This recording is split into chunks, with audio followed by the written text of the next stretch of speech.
BJP ছেড়ে প্রশান্ত কিশোরের দলে যোগ দিলেন সমাজ মাধ্যমে জনপ্রিয় মনীষ কাশ্যপ এবং তার বহু সহযোগী। বিজেপি ছেড়ে যুবদের প্রশান্ত কিশোরের দলে যোগ দেওয়ায় চাঞ্চল্য। সব আসনে প্রতিদ্বন্দ্বিতা করবে প্রশান্ত কিশোরের জনসুরাজ পার্টি। নভেম্বরে বিহারে বিধানসভা নির্বাচন আর সেই আবহেই জনসুরাজ পার্টিতে যোগ দিলেন বিহারের বিখ্যাত ইউটিউবার তথা রাজনীতিবাদ মনীষ কাশ্যপ। গত 8 জুন ফেসবুক লাইভে এসে ভারতীয় জনতা পার্টি তথা বিজেপি থেকে পদত্যাগের ঘোষণা দিয়েছিলেন মনীষ কাশ্যপ। আর এরপর থেকেই মনীষ কাশ্যপের রাজনৈতিক পথ চলা নিয়ে জল্পনা শুরু হয়েছিল। অবশেষে সেই জল্পনার অবসান হলো। বিহারের রাজধানী পাটনার বাপু ভবনে আয়োজিত এক অনুষ্ঠানে আনুষ্ঠানিকভাবে জনসুরাজ পার্টিতে যোগ দিয়েছেন মনীষ কাশ্যপ।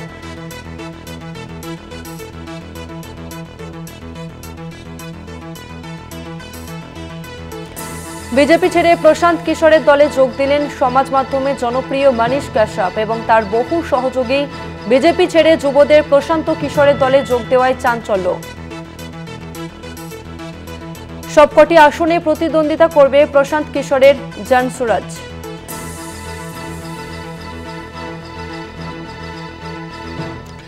নিউজরুম থেকে রয়েছে আমাদের পলিটিক্যাল এডিটর আশিস চট্টোপাধ্যায়। আশিস দা, বিহারে বিধানসভা নির্বাচনের আগেই তো বিজেপিতে ভাঙন। দেখো, এটা একটা খুব ভালো লক্ষণ নয় যে প্রশান্ত কিশোরের মতো রাজনীতিতে, প্রত্যক্ষ রাজনীতিতে একেবারে আনকোড়া একজন জনসুরাজ বলে একটি দল গঠন করলেন। আর বিজেপির সোশ্যাল মিডিয়া ইনফ্লুয়েন্সার ব্যাপারটা খুব আজকালকার দিনে মানে সাধারণ জিনিস নয়, বেশ গুরুত্বপূর্ণ জিনিস। বিজেপির হয়ে তিনি বিভিন্ন সমাজ মাধ্যম, ফেসবুক থেকে শুরু করে, হোয়াটসঅ্যাপ থেকে শুরু করে, এক্স হ্যান্ডেল থেকে শুরু করে বিভিন্ন জায়গায় এই যে কাশ্যপ, তিনি সোশ্যাল মিডিয়া ইনফ্লুয়েন্সার হিসেবে কাজ করতেন এবং মনীষ কাশ্যপের করা পোস্টগুলোই আবার বিজেপি সমর্থকরা তাদের চেনা পরিচিতদের মধ্যে ছড়িয়ে দিতেন।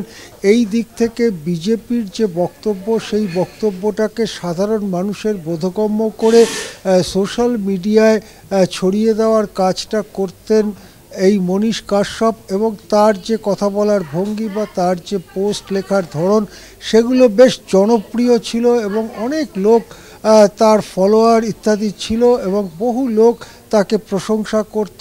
এহেন মনীষ কাশ্যপ বিজেপি ছেড়ে প্রশান্ত কিশোরের নতুন দল জনসুরক্ষাতে যে যোগ দিলেন, এটাতে কিন্তু বিজেপির কপালে চিন্তার ভাঁজ। বিজেপি মনে করছে তাহলে কি এই আধুনিক প্রজন্মের ছেলেমেয়েরা, যুবরা, তারা কি জনসুরাজের প্রতি আকর্ষণ অনুভব করছেন? তারা কি তাহলে প্রশান্ত কিশোরের সঙ্গে চলে যাবেন? এই যুব সমাজদের আটকাবার জন্য বিজেপিকে এখন বাড়তি দ্বিগুণ উদ্যোগ নিতে হবে, কোনো রাস্তা পথ বার করতে হবে।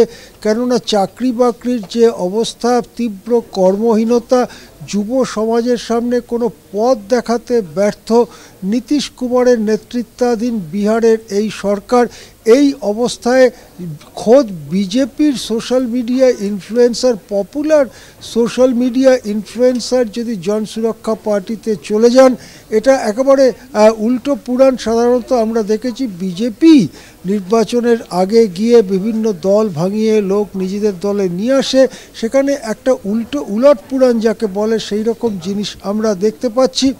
আমরা যেটা জানতে পারছি, এটা অবশ্য আগেও প্রশান্ত কিশোর বলেছিলেন, আবার তিনি বলেছেন, তাদের দলের ন্যাশনাল এক্সিকিউটিভ মিটিং করে বলেছেন যে বিহারের সব আসনেই তারা লড়বেন, 243টি আসনেই তারা লড়বেন।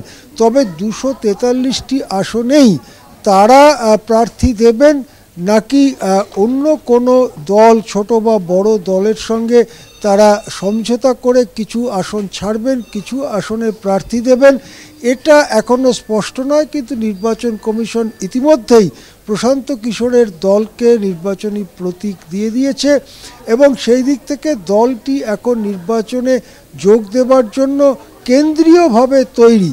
তবে 243টি আসনে কাজ করবার জন্য যে সংগঠন দরকার, সেখানে দলের মুখ দরকার, টাকা পয়সা দরকার ইত্যাদি নানান যে দরকারগুলো থাকে ভারতে আজকে রাজনীতিতে সফল হতে গেলে সেই জিনিসটা কতটা জোগাড় করে উঠতে পারবেন প্রশান্ত কিশোর তা বোঝবার জন্য আমাদের আরও কয়েকটা দিন অপেক্ষা করতে হবে। হ্যাঁ, ধন্যবাদ আশিস দা। বিজেপি ছেড়ে প্রশান্ত কিশোরের দলে যোগ দিলেন সমাজ মাধ্যমে জনপ্রিয় মনীশ কাশ্যপ। বিহারের রাস্তাঘাটের বেহাল অবস্থা, সরকারের গাছাড়া মানসিকতা, ঘুণ ধরা প্রশাসনিক ব্যবস্থার দুর্দশা তুলে ধরে ব্যাপক জনপ্রিয় হয়ে ওঠেন এই ইউটিউবার মনীশ কাশ্যপ। 2020 সালে তিনি ময়দানে নামেন, আর এরপর অর্থাৎ গত বছর বিজেপিতে যোগ দিলেও সেখানে তার মন টিকল না। অবশেষে বিহারের পরিবর্তনের লক্ষ্য নিয়ে জনসুরাজ শিবিরে পা রাখলেন মনীশ। এবারে নির্বাচনে 243 আসনে প্রার্থী দেওয়ার নাম ঘোষণা করেছে পিকের দল। মনে করা হচ্ছে এবার পিকের দলে তাকে টিকিট দেয়া হতে পারে।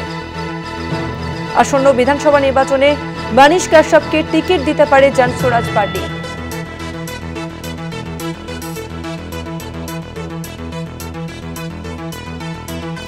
বিহার নির্বাচনের আগে ইউটিউবার মনীশ কাশ্যপকে দলে নিল প্রশান্ত কিশোরের জনসুরাজ পার্টি।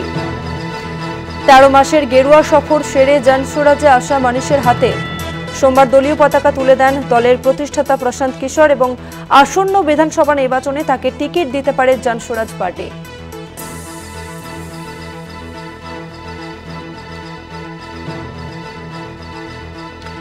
বিহার নির্বাচনের আগে জনপ্রিয় ইউটিউবার মনীশ কাশ্যপকে দলে নিল প্রশান্ত কিশোরের জনসুরাজ পার্টি। 13 মাসের গেরুয়া সফর সেরে জনসুরাজে আসা মনীশের হাতে সোমবার দলীয় পতাকা তুলে দেন দলের প্রতিষ্ঠাতা প্রশান্ত কিশোর। তবে মনে করা হচ্ছে আসন্ন বিধানসভা নির্বাচনে তাকে টিকিট দিতে পারে জনসুরাজ পার্টি। এবারে বিহার বিধানসভা নির্বাচনে 243 আসনেই প্রার্থী দেবে এমনটাই ঘোষণা করেছে পিকের দল।